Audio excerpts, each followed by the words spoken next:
Repeat after me. I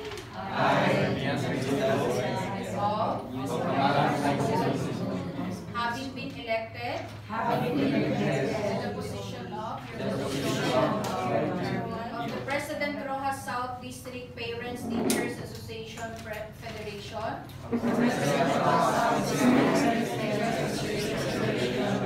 do hereby solemnly swear that I will faithfully discharge to the best of my ability the duties and responsibilities of my present position, that I have read and clearly understood, and I will abide by the guidelines governing the Parents Teachers Association,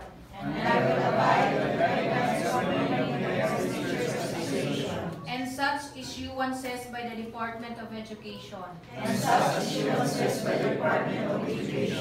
that I will obey all legal orders promulgated by duly constituted authorities, and that I impose this obligation upon myself voluntarily, without mental reservation or purpose of evasion. So help me God. Congratulations, everyone.